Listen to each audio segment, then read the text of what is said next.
Well, I want to welcome everybody here. My name is Teresa Orton, and I'm the director of the museum here. This museum is owned by the Daughters of Utah Pioneers, and the things here are about our early Washington County pioneer settlers from 1853 up to about 1900. And we would like to invite everybody to stay and go through the museum. It's free, and check out what we have here. This building was built in 1938, and it's owned and operated by the Daughters of Utah Pioneers. And we are continually improving on our collection, and we're getting a lot more things. And this these events that we put on once a month, our third weekend events, are supported by funds that we receive from the St. George City Rap Tax, the Washington County Rap Tax, and Utah Arts and Museums. By way of a little housekeeping, if you need the restroom, it's right outside, and I'm the biggest victim of it. Turn your phones off. And today we have a substitute. He's a teacher, so he's used to being a substitute teacher sometimes. Unfortunately, our regular event that we had planned canceled out, but Lauren Webb very graciously stepped in at the last minute, and he said, "Oh, I have the most interesting topic, and everyone is going to be just loving this." And now he's really worried that nobody will show up to hear it. But as we know, you just say Lauren is going to be doing a presentation and people will show up. Doesn't matter what he's going to talk about. But he is a local historian. He's written many books. I don't know how many. 2 books. 2 books. That's many. That's many. We do carry them here in the gift shop. He just is involved in a lot of our historical preservation and telling the histories, and he also teaches at the university and the ICL program, right? Right. And he's always available to stand up and talk to a group of people about almost anything. And he's very good at it. So I'm going to turn the time over to Lauren Webb. Okay. Thank you. Well, thank you all. Thank you all for coming. I really appreciate it. I don't consider myself to be a historian. I consider myself to be an educator and a journalist. So, but I am a lifelong resident of St. George, and I'm really grateful to Teresa.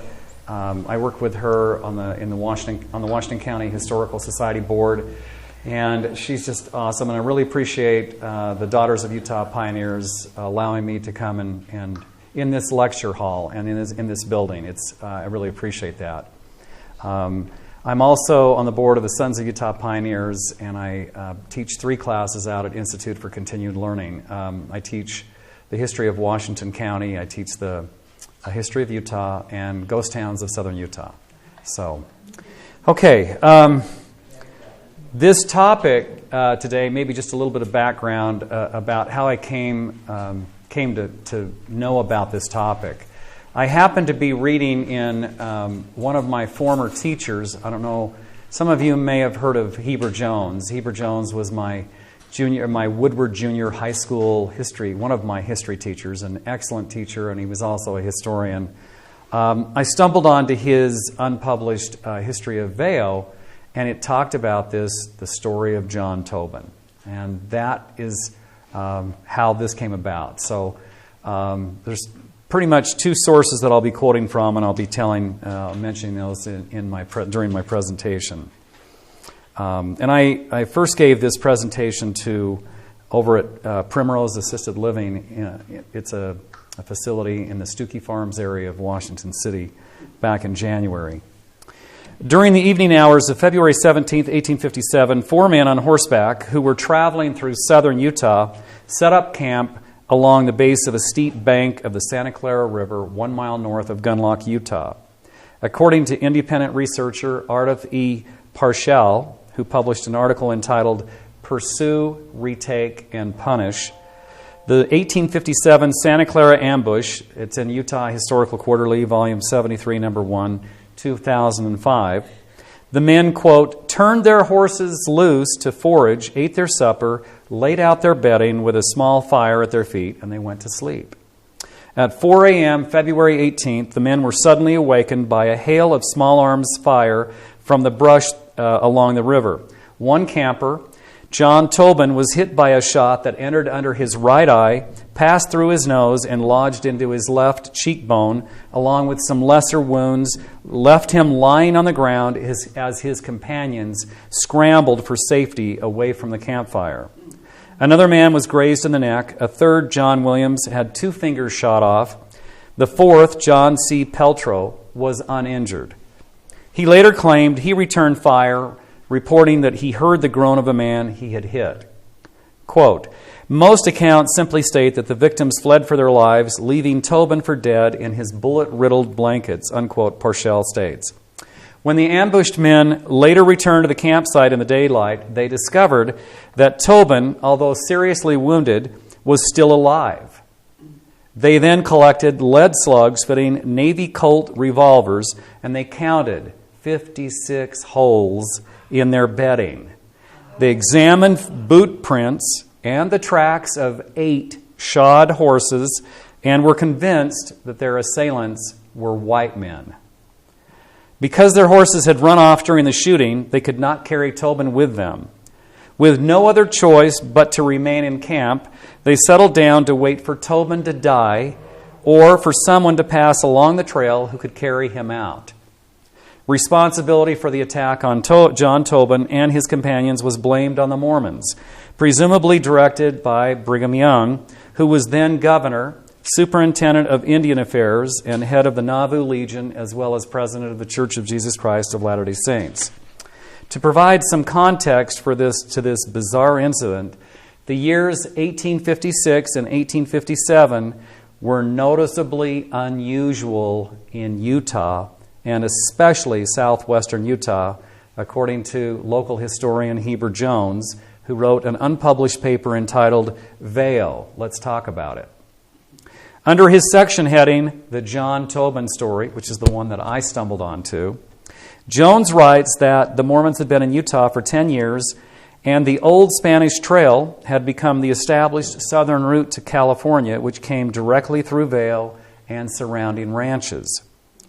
In September 1856, Mormon church leader Jedediah M. Grant, charismatic second counselor of the church's governing First Presidency, started a movement that became known as the Reformation, in which the leaders gave dramatic and stirring speeches calculated to inspire members to take their religion more seriously and observe the rules of cleanliness. They sent home missionaries throughout the settlements to preach repentance, loyalty, faithfulness, and the consequences of not adhering to their counsel and not repenting of their sins, unquote, according to Heber Jones. During the months of December 1856 and January 1857, Brigham Young threatened to withdraw the priesthood from people who did not repent and forbade the administration of the sacrament from November through January. That, to me, is just really highly unusual. All of this castigating was accompanied by the promise of forgiveness for those who repented and discipline for those who did not. Into this heated atmosphere came 2 outsiders, John G. Ambrose and Thomas Betts, rode into Great Salt Lake City on a horse and a mule. They pretended to be prosperous miners and drew upon considerable credit from Salt Lake City merchants, including William Hooper and Thomas Williams, until they were discovered as frauds. They were arrested and taken to court, where they were sentenced to the penitentiary for 30 days. According to Ardith Parshall, before the 1856 handcart rescue eclipsed other work at Fort Bridger, men had been sent to Fort Bridger to survey lands from which a Mormon posse had expelled mountaineer James Bridger in 1857. Among that party was John Tobin, possibly assigned because of his experience with the 1853 surveying party of U.S. Army Captain John W. Gunnison. Born in the port city of Dungarvan, Ireland, on October 24, 1835, John Tobin immigrated to the United States as a boy of 14. In 1851, not yet 16 years old, Tobin enlisted at Pittsburgh, Pennsylvania for a 5-year term in the U.S. Army. He came to Utah with Captain Robert M. Morris as an escort to Gunnison, who was massacred with 6 members of his party by Pavant Indians on October 26, 1853. Tobin converted to Mormonism while wintering in Salt Lake City with other survivors of that expedition. When his duties took him to Oregon Territory in 1854, he opened up a regular correspondence with Brigham Young and conducted a long-distance courtship of the governor's 15-year-old daughter, Alice Young. Jones states that in 1856, this is Heber Jones, states that in 1856, Tobin was discharged and returned to Salt Lake City, where it was generally assumed that Tobin and Alice Young would get married. But Tobin turned his courting attention to Sarah Jane Rich, the 17-year-old daughter of Apostle Charles C. Rich, a co-founder of the LDS community at San Bernardino, where Rich lived, although Sarah Jane and her mother lived in Salt Lake City, according to Parshall. Alice Young broke her engagement to Tobin and became the third wife of Hiram B. Clausen. Right? If he's not going to show interest, then you look elsewhere. Okay. Sarah Jane's mother was in favor of Sarah and Tobin getting married, but was worried about Tobin's reputation and activities relative to her daughter. Tobin was heavy on the courtship, but less enthusiastic about marriage. They were married October 26, 1856, but didn't live together. Okay? Brigham Young told Tobin to either move in with Sarah and her mother or establish a home for Sarah elsewhere. He also told Sarah's mother not to allow Tobin access to Sarah unless he made a home for her. Although Sarah and Tobin were living apart, they managed to have a daughter born in September 1857. And that was according to Heber Jones, and I looked it up, and her name is Sarah Ellen Tobin on FamilySearch.org, and she went by Ella. Okay, instead of establishing a marital home, Tobin decided to rejoin the Army in California. So he left Salt Lake City for San Bernardino early in February 1857, according to Parshall. He came in contact with John C. Peltro, who was referred to as Colonel or General. He was neither. Peltro and an unidentified man traveling with him joined Tobin and started for California. About the same time, John Ambrose and Thomas Betts, the two men who were sentenced to serve 30 days in jail for larceny, were released. And they decided it was in their best interest to leave Salt Lake City. In early February, Tobin, Peltro, Ambrose, and Betts met at the Indian farm at Spanish Fork and prepared to travel to California with several others who were present, according to Heber Jones. When Brigham Young learned of their plans, he sent a February 3rd letter south to Bishops Aaron Johnson at Springville, Bishop John L. Butler at Spanish Fork, and Bishop George W. Bradley at Nephi, according to Parshall, warning the Indian farm and counties south to watch out for stock thieves and keep track of some suspicious characters headed south. The letter indicated, if necessary, be on the lookout now and have a few trusty men ready in case of need to pursue, retake, and punish. We do not suppose there would be any prosecutions for false imprisonments or talebearers for witnesses. Make no noise of this matter and keep this letter safe. We write for your eye alone and to men that can be trusted," unquote. The California-bound party had already passed Parowan by the time the February 6th letter reached William H. Dame, colonel of the Nauvoo Legion's Iron County Brigade. Even absent a specific alert, Dame had closely observed the travelers but had seen no evidence of stolen animals. He assured Brigham Young that the Saints stood ready to carry out his directives, according to Parshall. Tobin later claimed that he met with Brigham Young Jr. at the Indian farm, and that Young counseled him to choose a better company with which to travel. Right? Tobin and the others proceeded south, where they were watched closely and their animals were examined for proper brands, but they were allowed to proceed according to Heber Jones. Someplace south of Parowan, the group split, and only Tobin, Peltro, John Williams, and one other person, not the two, not Ambrose or Betts, who had been jailed, went on toward California. They reached the mouth of Tobin Wash on February 17th. They decided to camp there that night. Since it was rather cold, they built a substantial fire that they hoped would last the night. About 4 o'clock in the morning, the men were attacked by small arms fire from behind the brush along the riverbank where Tobin was shot and seriously wounded. After the attack subsided and the others returned to the campsite, they decided to wait for a mail carrier who would be by in a few days. John Hunt, the mail carrier, along with Ambrose, Betts, and the others who had separated from the Tobin group, arrived at Tobin Wash on February 19, 1857. They took Tobin and the others on to Las Vegas, arriving there on Tuesday, the evening of February 24th. Then they traveled to San Bernardino, arriving there March 3, 1857, where Tobin received medical attention from Dr. Woodville M. Andrews, 2 weeks after being shot in the face, according to Parshall.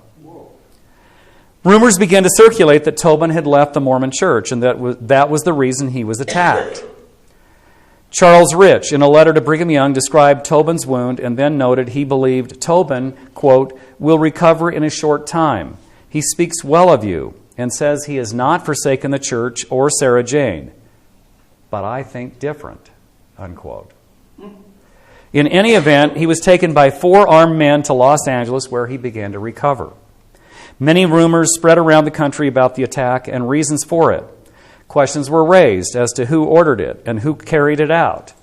Quote, barring the disclosure of some as yet undiscovered record, it is not possible to identify individual gunmen involved in the Santa Clara ambush.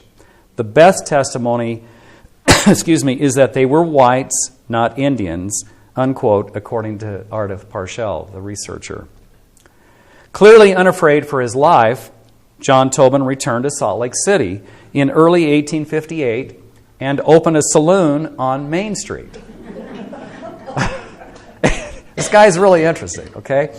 He also joined the Nauvoo Legion, where he was given the rank of lieutenant and was put in charge of training the cavalry in the use of saber. He seemed to have fit into Mormon society. He was called on a mission to Scotland in 1860. He got into trouble immediately.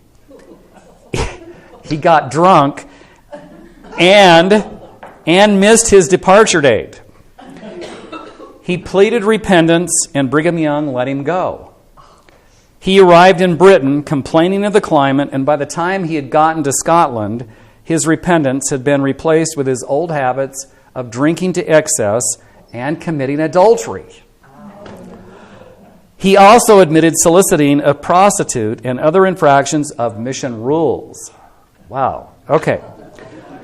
His father-in-law, Charles C. Rich, was in charge there of the mission. Okay, and had him cut off from the church, and notified his daughter, Sarah Jane Rich, to seek a divorce, which she did, according to Jones, Heber Jones. Her petition for divorce was filed on September 3rd, 1861, and granted on September 14th. And just so you know, she later married Thomas Rudolph Miller on January 22nd, 1861, and that's according to FamilySearch.org. Judge Elias Smith awarded custody of their daughter, so that's Sarah Ellen Tobin, and some property to Sarah Jane, and ordered the remainder of Tobin's Utah property placed in the hands of a receiver for the child's support. Clear title to that remaining property passed to the Rich family in 1863 when Charles C. Rich foreclosed a mortgage Tobin had executed before his mission, according to Parshall. Tobin appealed to Brigham Young, but Brigham Young had heard and seen enough and ordered his name stricken from the record. Tobin did not return to Utah. In 1862, he entered into a common law marriage with a woman who bore him 6 children. The couple moved to St. Louis, where Tobin, by then virtually blind, called on military contacts for appointment as watchman in the post office building. Can you imagine a guy who's virtually blind being a watchman in the post office building?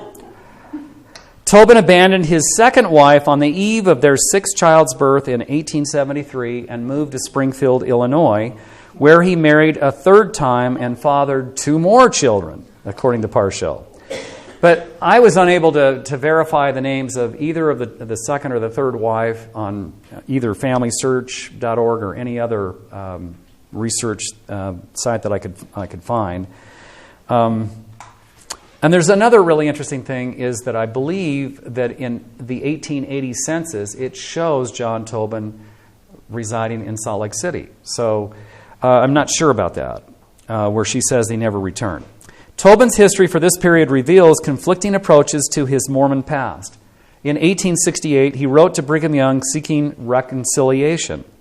Brigham Young invited Tobin to contact the Mormon elder in St. Louis for counsel, advice that Tobin did not follow. On the other hand, Tobin did not tell his second wife about his Mormon career. To her, he characterized his presence in Utah as a military assignment and his time in Europe as, quote, traveling for his health, unquote. He also owned a copy of John Hyde's 1857 book from which his wife repeatedly read to him the account of his Santa Clara ambush, according to Parshall. He tried to get a pension from the Army while he was working for the military as a civilian. He applied on the basis of his eye injury. He had told so many stories about being a victim of Mormon mistreatment that the government would not approve his claim, according to Heber Jones. He also tried to get the LDS Church to restore his property in Salt Lake City to no avail. The U.S. government finally approved a disability pension for him in March of 1889. He died a few months later, on September 12th, 1889. But here's the other interesting thing. I couldn't find where he was buried, okay?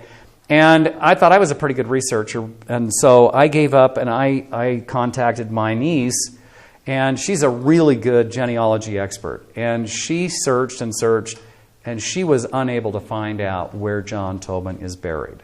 So, another mystery. And I'm sure that maybe someone could be able to find that. I believe possibly that he might have been buried in Springfield, Illinois, but I just don't know. Okay, quote, the American public readily numbered the Santa Clara ambush among Mormon crimes, never doubting that John Tobin was its target. Tobin's return to Utah within a year, however, convincingly demonstrates that he did not consider his life in danger at the hands of his fellow Mormons, unquote.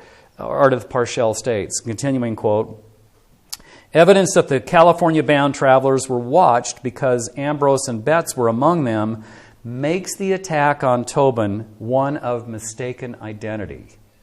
That evidence is compelling. Brigham Young wrote letters on 2 occasions to 6 leaders warning of the drifters' presence and dictating a course of action. Officials along the route acknowledged those instructions and acted on them. While there can be no conclusive identification of individual gunmen, Mormon involvement in the ambush is credible when Ambrose and Betts, not Tobin, are identified as the target. Only an unexpected division of the California-bound party spared Ambrose and Betts. Only the merest luck spared the lives of the Tobin party under fierce and indiscriminate gunfire. Clearly, their attackers meant to kill them all, taking no prisoners and leaving no witnesses, unquote, Parshall states. Continuing, quote, the Santa Clara ambush was not what Brigham Young intended, in that it was not 2 backsliding felons who were attacked in the dark, but the ambush was the result of events he set in motion. He directed subordinates to take extra legal action under specified conditions, knowing that innocents might suffer with the guilty because no, quote, talebearers, unquote, were to be spared, unquote. Continuing quote, all of the men to whom letters were sent retained their church, civil, and military positions as though nothing untoward had happened. But something untoward had happened, with repercussions beyond the injuries and losses to Tobin and his companions. News of the attack spread quickly through the nation, heightening tensions on the eve of the Utah War. When the wounded victims were carried to San Bernardino, rumors flared that endangered the lives of Mormons living there in San Bernardino. Lack of accountability following the Santa Clara ambush did nothing to allay a local impression that violence was a suitable response to perceived threat, an impression which seemingly played a role at Mountain Meadows later that year. Most chilling to contemplate, survival of the Santa Clara victims and their public exposure of the attack may have strengthened a determination at Mountain Meadows to spare no competent witnesses, Ardith Parshall stated. An examination of what happened does not adequately explain why it happened. Why did Brigham Young issue his directives of February 3rd and 6th, 1857? Certainly Ambrose and Betts were undesirables who had been expensive visitors for Utah to host, Parshall argues. But Utah had law enforcement officers, courts, and jail facilities without need of extra legal activity. Perhaps the answer lies in the fires of the Reformation, which occurred through all the months Ambrose and Betts were in Utah.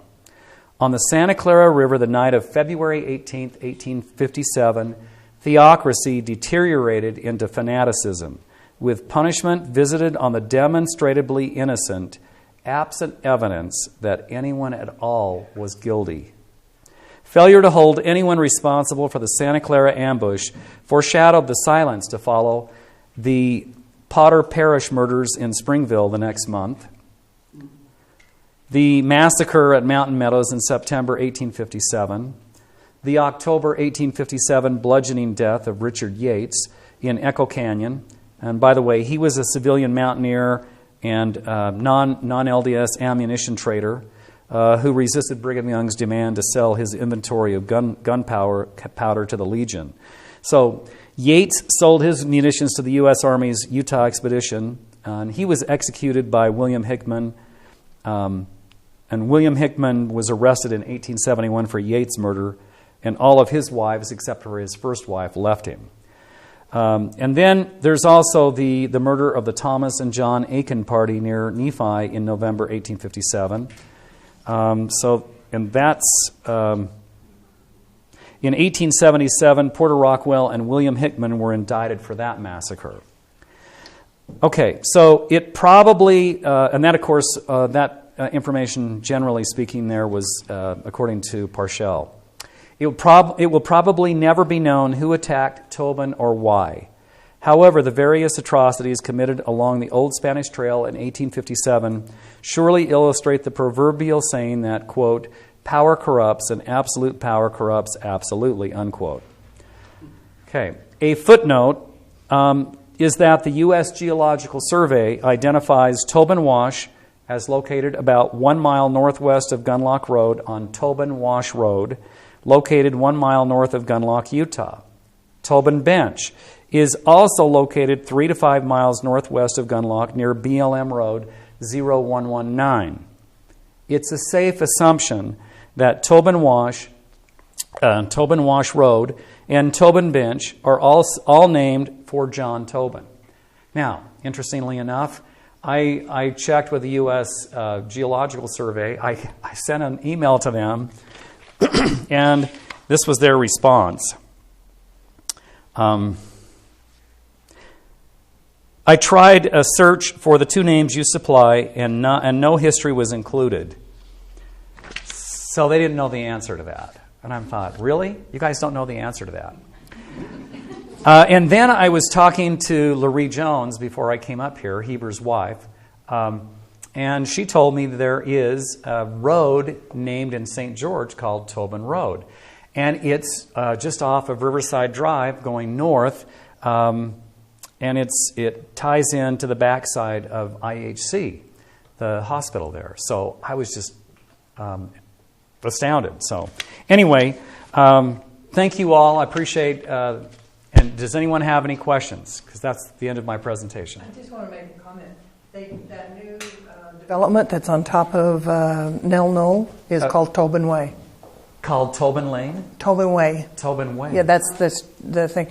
It's that new development that's called Nell Knoll by the Maverick, as you come around the turn going towards Mall Drive.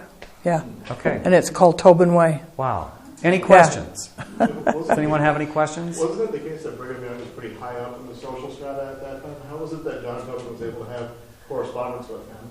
Like, was he... Well, because at one point he was going to be a potential son-in-law to Brigham Young. Had he married Alice Young, he would have been a son-in-law. Oh, so he met also independently and then started corresponding. Well, he converted to church when he came in, when he was working for the U.S. Army during the Gunnison Survey.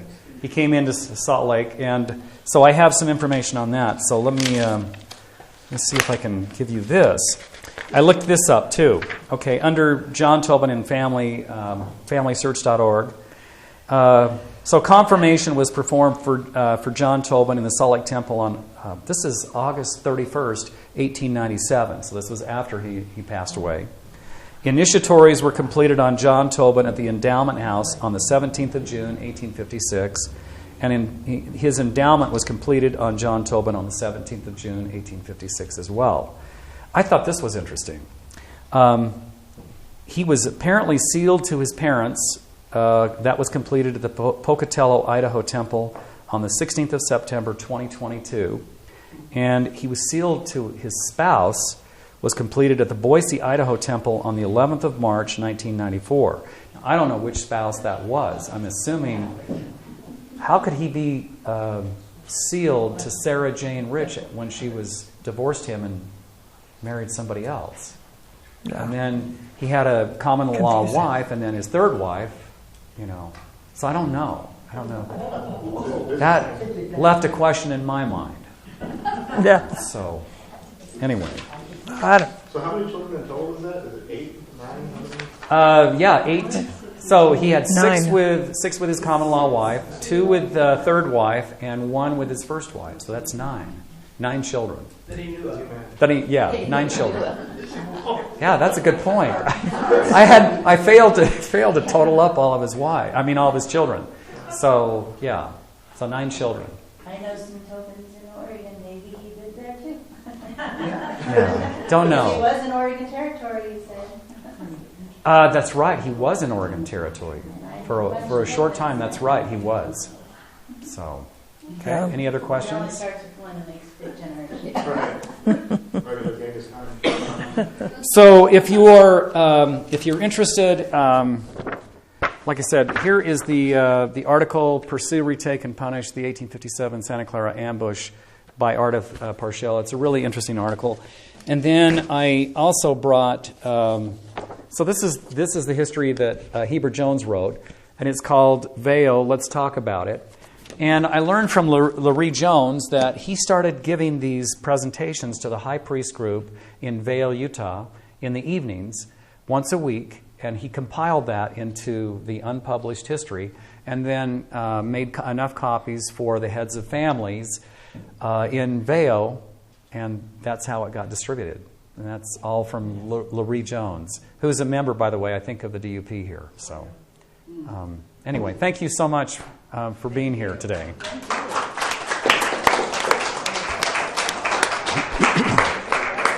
That was just great.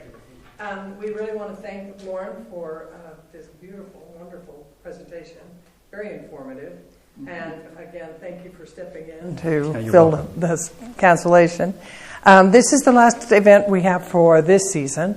Our next season starts September through May. And I would have had the list up there, except we don't have it confirmed yet. It is on our website. And so we are looking forward to some really fun and exciting things next season, I should say. And please stay and go through the museum. We have a gift shop if you're interested in anything that...